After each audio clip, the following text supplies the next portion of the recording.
Hello students, मैं doctor Anupreeta Mishra. आप Anupreeta Mishra electrical engineering के चैनल पर डीसी जनरेटर्स के पैरेलल ऑपरेशन को समझ रहे हैं। इससे पहले वाले वीडियो में मैंने आपको पैरेलल ऑपरेशन की क्यों नीड है और पैरेलल ऑपरेशन परफॉर्म करते टाइम क्या रिक्वायरमेंट्स फुलफिल होनी चाहिए और ये भी समझा था साथ में कि ऑलरेडी पैरेलली ऑपरेटेड जो जनरेटर्स है तो एक नए जनरेटर को हम कैसे इंसर्ट कर सकते हैं उस पैरेलल ऑपरेटेड जनरेटर्स के सेट में।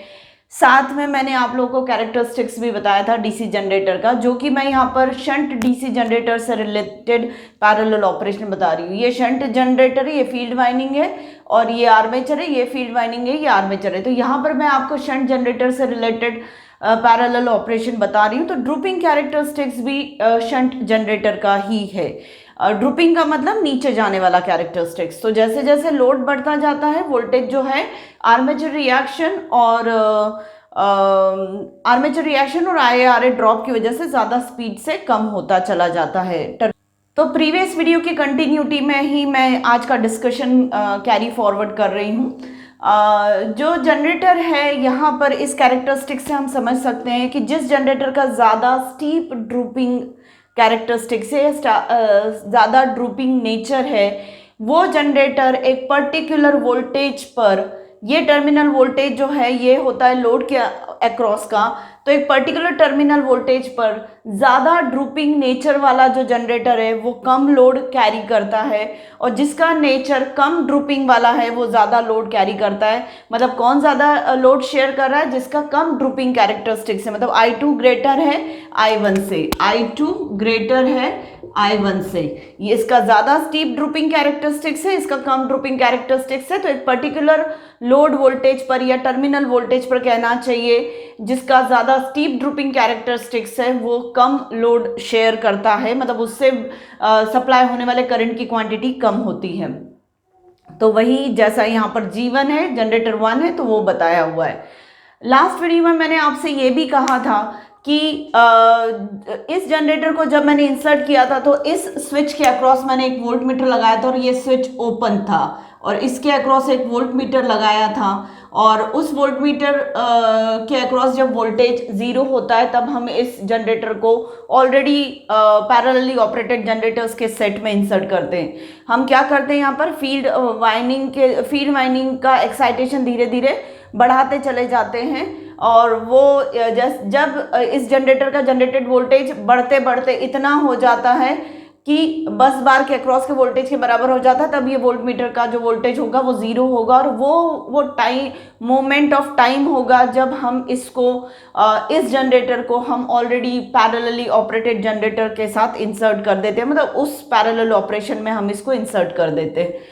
तो ये बताया था। पर इस वक्त इस जनरेटर के अक्रॉस जनरेटेड वोल्टेज और टर्मिनल वोल्टेज इक्वल होने की वजह से ना तो जनरेटर बस बार को करंट सप्लाई करता है, ना बस बार से जनरेटर की तरफ करंट आता है। तो वो मैंने आपको फ्लोटिंग मोड ऑफ जनरेटर बताया था। मतलब G2 जनरेटर जो है वो फ्लोटिंग मोड में ऑपरेट हो रहा होता है।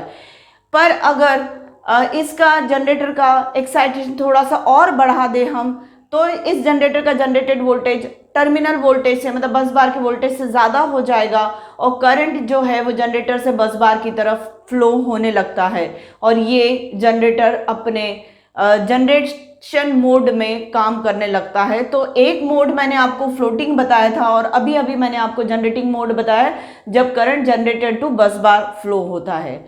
कभी किसी मोमेंट ऑफ टाइम पे अगर ऐसा हो जाता है कि टर्मिनल वोल्टेज बस बार का बड़ा है और ये जनरेटर का जनरेटेड वोल्टेज कम हो जाता है, तो बस बार से करंट जनरेटर की तरफ फ्लो होने लगता है, और उस केस में जनरेटर जैसा काम नहीं कर रहा होता है, मोटर जैसा काम कर रहा होता है, तो उसे मोटरिंग मोड कहा जाता है।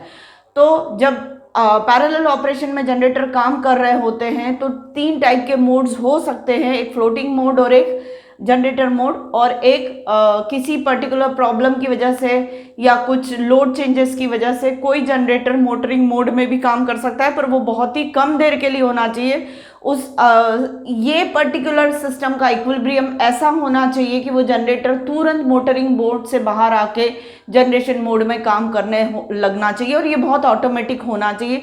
तभी हम कहेंगे कि सारे ये जनरेटर्स जो है पैरेलली स्टेबली ऑपरेट हो रहे हैं, मतलब all generators are working in a stable parallel operation, ऐसा हम बोल सकते हैं। मतलब मोटरिंग मोड में गए और फिर तुरंत ऑटोमेटिकली वहाँ पे हुआ मैनेजमेंट इनहेरेंटली, और वो मोटरिंग मोड वाला जनरेटर वापस किस में स्विच कर गया, जनरेशन मोड में, और वापस इक्विलिब्रियम सेट हो गया। मतलब सभी जनरेटर्स पैरेलली ऑपरेट होने लगे एज अ जनरेटर, ये हम कह सकते हैं। अब कौन स्टेबल ऑपरेट करते हैं, कौन से जनरेटर्स पैरेलल ऑपरेशन में स्टेबली जनरेटर्स का काम करते हैं या पैरेलल ऑपरेशन स्टेबली परफॉर्म होने देते हैं, तो वो जो होते हैं वो डीसी शंट जनरेटर्स होते हैं, जो स्टेबली इक्विलिब्रियम मेंटेन रखते हैं। थोड़ा सा डिस्टर्बेंस भी आता है, मतलब कोई जनरेटर अगर मोटरिंग मोड में गया या कोई जनरेटर अगर ओवर जनरेशन में भी चला गया तो वापस खींच के उसे नॉर्मल ऑपरेशन में ले आते हैं और स्टेबल पैरेलली ऑपरेट करने लगते हैं, मतलब इक्विलिब्रियम फिर से मेंटेन कर लेते हैं। तो मैं आपको वही समझा देती हूँ कि डीसी जनरेटर जो होते हैं वो most stable parallel operation provide करते हैं। अब कैसे, मतलब डिस्टर्बेंस आया और फिर से ये वापस अपने स्टेबल ऑपरेशन को रीगेन कर लेते, तो वही मैं आपको समझाने जा रही हूँ। माना कि फर्स्ट जनरेटर किसी वजह से, अगर मैंने इसके प्राइम मूवर की बाय चांस स्पीड बढ़ गई, तो थोड़ी सी स्पीड बढ़ने की वजह से हो सकता है ये जनरेटर ज़्यादा ईएमएफ इंड्यूस कर ले, मतलब जनरेटेड वोल्टेज इसके अक्रॉस ज़्यादा हो जाए। जैसे ही इसके अक्रॉस ज़्यादा जनरेटेड वोल्टेज हो जाएगा तो ये जो करंट I1 सप्लाई कर रहा है, तो ये क्या माना कि ये I डैश करंट सप्लाई करने लगेगा, I1 डैश करंट सप्लाई करने लगेगा, क्योंकि इसका जनरेटेड वोल्टेज पहले से थोड़ा ज़्यादा हो गया है। तो I1 डैश सप्लाई करने लगेगा I1 की जगह, और I1 डैश बड़ा है I1 से। यहाँ पर फर्स्ट जनरेटर के कैरेक्टरिस्टिक्स पर अगर मैं देखूँ तो माना कि ये I1 डैश है, I1 डैश ये है, तो इसके करस्पॉन्डिंग I1 डैश पर मुझे इस फर्स्ट जनरेटर के ड्रूपिंग कैरेक्टरिस्टिक्स पर ये पॉइंट मिल रहा है। मतलब टर्मिनल वोल्टेज कितना हो जाएगा, टर्मिनल वोल्टेज VT डैश होने की कोशिश करेगा, मतलब टर्मिनल वोल्टेज VT से कम हो जाएगा, VT से कम हो जाएगा, इसलिए VT डैश टर्मिनल वोल्टेज हो जाएगा जो कि VT से कम होगा। और मुझे कहाँ से समझ में आया, जनरेटेड वोल्टेज बढ़ा तो I1 से ज़्यादा करंट सप्लाई होने लगा, माना कि वो I1 डैश सप्लाई होने लगा। I1 डैश को अगर मैं कर्व पर रीड करूं तो मुझे यहाँ मिल रहा है I1 डैश के करस्पॉन्डिंग मैं वोल्टेज रीड आउट कर रही हूँ कर्व पर, तो टर्मिनल वोल्टेज अब VT से VT डैश हो चुका है और वो कम हो गया है। अब दूसरी थ्योरी ये चलाऊं कि हमें पता है कि कांस्टेंट वोल्टेज ही सप्लाई हो रहा है, I1 प्लस I2 कांस्टेंट है, I1 प्लस I2 कांस्टेंट है, माना कि इसकी वैल्यू K है या माना कि इसकी वैल्यू I है। तो अब कांस्टेंट I, लोड हमने नहीं बदला है, तो कांस्टेंट I की नीड को फुलफिल करने के लिए अगर I1 जो है वो I1 डैश हो जाता है, तो I2 को भी कितना होना पड़ेगा, I2 डैश, और सम कितना होना चाहिए K। इसका मतलब I2 डैश जो होगा वो छोटा हो जाएगा I2 से, I2 डैश जो होगा वो I2 से छोटा हो जाएगा। I2 डैश अगर I2 से छोटा हो गया, मतलब माना कि यहाँ पे मैं I2 डैश समझ लेती हूँ कि ये क्वांटिटी कितनी है, ये वाली क्वांटिटी कितनी है, I2 डैश है। तो I2 डैश अगर मैं सेकेंड जनरेटर के कैरेक्टरिस्टिक्स पर लेती हूँ तो मुझे I2 डैश यहाँ मिल रहा है, और इसके करस्पॉन्डिंग अगर वोल्टेज रीड आउट कर लेती तो वो VT डबल डैश वोल्टेज हो गया।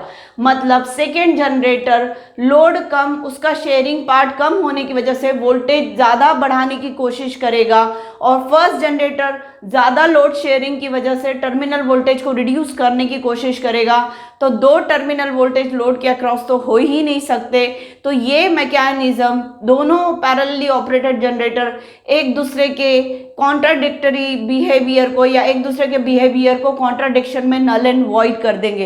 तो ना तो वोल्टेज VT डैश हो पाएगा, और होता भी है तो वापस से सेकेंड जनरेटर उस वोल्टेज को बढ़ा देगा। इस तरीके से वापस ये पैरेलली ऑपरेटेड जनरेटर जो है वो VT पर ही काम करेंगे, मतलब लोड के अक्रॉस का वोल्टेज VT ही रहेगा, ना तो VT डैश स्टेबल रह पाएगा ना VT डबल डैश स्टेबल हो पाएगा।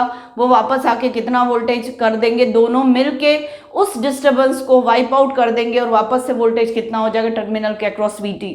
इस तरीके से किसी भी टाइप का अगर ऑपरेशन हो रहा है, डिस्टर्ब हो रहा है ऑपरेशन पैरेलली ऑपरेटेड जनरेटर का, तो ये शंट जनरेटर्स आपस में एक दूसरे को सपोर्ट करके, मतलब मैकेनिक इलेक्ट्रिकली ऐसी एक के बाद एक इवेंट्स होते हैं, जैसे ये इवेंट समझाए मैंने, एक के बाद ऐसे इवेंट होते हैं कि वापस से जनरेटर स्टेबल ऑपरेशन में आ जाते हैं।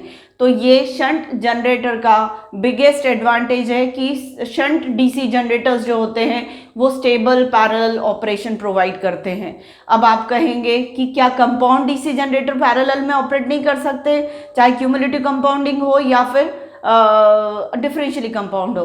तो डिफरेंशियली कंपाउंड जनरेटर्स का जो एप्लीकेशन है वो बहुत ही मिनिमल है, बहुत ही स्पेशल एप्लीकेशन में हम डिफरेंशियली कंपाउंड जनरेटर्स को यूज़ करते हैं। हम जनरेटर्स जो यूज़ करते हैं किसी भी पर्पज़ से, अगर कंपाउंड जनरेटर पे जाना है तो हम क्यूमुलेटिव कंपाउंडिंग वाले जनरेटर्स को ही यूज़ करते हैं, हम डिफरेंशियली कंपाउंड जनरेटर्स को नहीं यूज़ करते। अब अगर मैं इसी फिगर में चेंज करूं तो क्यूमुलेटिव कंपाउंडिंग जनरेटर मतलब एक सीरीज वाइंडिंग होगी और एक शंट वाइंडिंग होगी, और क्यूमुलेटिव का मतलब है सीरीज वाइंडिंग का जनरेटेड फ्लक्स शंट वाइंडिंग के जनरेटेड फ्लक्स को सपोर्ट करेगा। और इसके साथ साथ मैंने आपको 3 टाइप के कंपाउंड जनरेटर्स बताए थे लास्ट टू लास्ट वीडियो में, मैं उसकी लिंक डिस्क्रिप्शन बॉक्स में दे दूंगी। तो क्यूमुलेटिव कंपाउंड जनरेटर्स जो होते हैं वो 3 टाइप्स के होते हैं, मैंने आप लोगों को बताया था कौन कौन से। एक होता है ओवर कंपाउंडिंग, एक होता है फ्लैट कंपाउंडिंग और लेवल कंपाउंडिंग भी बोला जाता है, किसी किसी बुक में लेवल कंपाउंडिंग भी बोला गया है। और तीसरा टाइप का जो होता है वो होता है अंडर कंपाउंडिंग। अब इनमें से भी कौन सा क्यूमुलेटिव कंपाउंड जनरेटर जो है वो पैरेलली ऑपरेशन में यूज किया जाता है, तो सिर्फ और सिर्फ अंडर कंपाउंडेड वाला ही पैरेलल ऑपरेशन में यूज किया जाता है। ओवर कंपाउंडिंग और फ्लैट कंपाउंडिंग या लेवल कंपाउंडिंग को parallel operation of DC generator में नहीं यूज किया जाता। फिर से मैं रिपीट कर दूं, मैंने आपको अभी तक parallel operation of DC generator जो बताया है वो आपको मैंने शंट जनरेटर के साथ बताया। अब मेरा क्वेश्चन है कि क्या हम कंपाउंड डीसी जनरेटर को पैरेलल में ऑपरेट कर सकते हैं क्या? तो हाँ, हम कर सकते हैं, पर कौन सा वाला? डिफरेंशियली कंपाउंड जनरेटर के एप्लीकेशंस तो बहुत ही कम है, वो नहीं। फिर आती है बात कौन से कंपाउंड, तो क्यूमुलेटिव कंपाउंड। क्यूमुलेटिव कंपाउंड में भी कितनी वैरायटी है? 3। उसमें से भी कौन सा हम पैरेलल ऑपरेशन भी यूज करते हैं? अंडर कंपाउंडिंग वाले को यूज करते हैं, क्योंकि ये दोनों अनस्टेबल ऑपरेशन देते हैं, ये दोनों अनस्टेबल ऑपरेशन देते हैं। अच्छा, पहले हम रिकॉल कर ले कि ओवर कंपाउंडिंग का मतलब क्या है। ओवर कंपाउंडिंग का जो मीनिंग ये होता है कि ये जो फील्ड सीरीज वाइंडिंग होती है ओवर कंपाउंडेड डीसी जनरेटर्स की, ये बहुत ज़्यादा सपोर्ट करती है शंट फील्ड वाइंडिंग को। मतलब इसमें से थोड़ा सा भी करंट पहले के करंट से ज़्यादा बढ़ जाता है तो बहुत ज़्यादा फ्लक्स पॉजिटिव डायरेक्शन का शंट फील्ड के साथ एड ऑन हो जाता है। यहाँ पर मैं कैसे अनस्टेबिलिटी क्रिएट हो रही इन दोनों टाइप के डीसी जनरेटर्स की वजह से वो बता रही हूँ। माना कि G1 जनरेटर है, इसमें जनरेटेड ईएमएफ किसी वजह से थोड़ा सा बढ़ गया। जैसे ही जनरेटेड ईएमएफ बढ़ेगा तो I1 करंट बढ़ जाएगा। I1 करंट बढ़ा तो सीरीज फील्ड वाइंडिंग जो इसकी है, जो बहुत ज़्यादा ओवर कंपाउंडेड डीसी जनरेटर में सपोर्ट करती है शंट फील्ड वाइंडिंग के फ्लक्स को, तो इसमें से करंट पहले से थोड़ा भी ज़्यादा बढ़ा तो फ्लक्स ज़्यादा अमाउंट का प्रोड्यूस होगा जो शंट फील्ड के फ्लक्स को सपोर्ट करेगा, और ज़्यादा फ्लक्स में ये जनरेटेड वोल्टेज और ज़्यादा जनरेट करेगा। फिर ये I1 करंट बढ़ जाएगा। और जैसे जैसे कांस्टेंट लोड जिसका नीड कैपिटल I है, I1 प्लस I1 बढ़ता जा रहा है, तो I2 उस लोड को कॉन्स्टेंटली सप्लाई करने के लिए I2 की वैल्यू धीरे धीरे कम होती चली जाएगी। I2 की वैल्यू कम होती चली जाएगी तो इसका जनरेटेड वोल्टेज धीरे धीरे कम होता चला जाएगा। तो इधर I1 की वैल्यू बढ़ती जाएगी, उधर I2 की वैल्यू कम होती चली जाएगी। तो एक स्टेज ऐसी आ जाएगी कि ये generator out of generating mode हो जाएगा और ये पूरा का पूरा लोड बियर करने लगेगा, मतलब दोनों पैरेलली ऑपरेट नहीं कर पाएंगे, एक ऑपरेशन से बाहर ड्रॉप आउट हो जाएगा और एक पूरा लोड ले लेगा। और मल्टीपल जनरेटर्स होंगे तो एक ही जनरेटर पूरा लोड ले लेगा, बाकी सारे जनरेटर्स जो होंगे वो आउट ऑफ पैरेलल ऑपरेशन हो जाएंगे। तो इस तरीके से ये अनस्टेबल ऑपरेशन देते हैं, मतलब थोड़ा सा भी डिस्टर्बेंस आया तो वो डिस्टर्बेंस एक जनरेटर को डोमिनेटिंग उसमें ले आता है और बाकी जनरेटर्स को वीक कर देता है, एक की स्ट्रेंथ बढ़ा देता है मोर जनरेशन की तरफ और दूसरों की स्ट्रेंथ को वीक करता रहता है टुवर्ड्स द जनरेशन। सेम ऐसा ही फ्लैट और लेवल कंपाउंडिंग में भी होता है। हाँ, फ्लैट और लेवल कंपाउंडिंग में DC series DC compound generator की जो ये सीरीज फील्ड वाइंडिंग है ये थोड़ा कम सपोर्ट करती शंट को, पर फिर भी करती तो पॉजिटिव मैनर में ही है। तो इसलिए फ्लैट कंपाउंडेड डीसी जनरेटर और over compounded DC generators inherently unstable operation देते हैं। अंडर कंपाउंडिंग जो होगा वो स्टेबल ऑपरेशन देगा। Under compounding cumulative DC generators में भी सीरीज फील्ड वाइंडिंग जो है वो शंट फील्ड वाइंडिंग को सपोर्ट कर रही होती है, पर यहाँ पर उतना ज़्यादा सपोर्ट नहीं कर रही होती। तो यहाँ पर हम tend towards stable operation of DC generators achieve कर सकते हैं in case of under compounding. सिर्फ हमें एक इक्वलाइजर लगाना पड़ता है यहाँ पर जो स्विच बोर्ड के थ्रू कनेक्टेड होता है इक्वलाइजर। मैं फिर से कैसे ये स्टेबल ऑपरेशन में आता है, मेरा एग्जांपल उसी टाइप का होगा कि माना कि किसी वजह से G1 जनरेटर का जनरेटेड वोल्टेज बढ़ गया, जनरेटेड वोल्टेज बढ़ गया तो माना कि ये करंट I1 डैश दे रहा है, मतलब पहले से ज़्यादा I1 से ज़्यादा करंट देने लगेगा। I1 से ज़्यादा करंट देने लगेगा तो I2 का अमाउंट उतने से कम हो जाएगा क्योंकि लोड तो कांस्टेंट है I1 प्लस I2। तो जैसे ही यहाँ पर ऑब्जर्व होता है कि लोड शेयरिंग वेरी हो रही है तो इस स्विच को इक्विलाइजर के स्विच को क्लोज करके ये एक एक्स्ट्रा बस बार कनेक्ट कर दी जाती है दोनों जनरेटर्स के बीच में, ताकि जो चेंज इन करंट यहाँ आया था और यहाँ पर जो करंट का मैग्नीट्यूड कम हो गया था, I2 से कुछ कम हो गया था करंट और I1 से थोड़ा ज़्यादा हो गया था, तो इस कम रेजिस्टेंस वाले बस बार से कितना करंट फ्लो होने लगता है I1 डैश माइनस I1, मतलब I1 और I1 डैश जो यहाँ बह रहा था और जितना डिफरेंस अमाउंट था I1 डैश और I1 के बीच में वो यहाँ बहने लगता है, क्योंकि इतने ही अमाउंट से बढ़ोतरी हुई थी I1 में और इतने ही अमाउंट से डिक्रीमेंट हुआ था I2 में।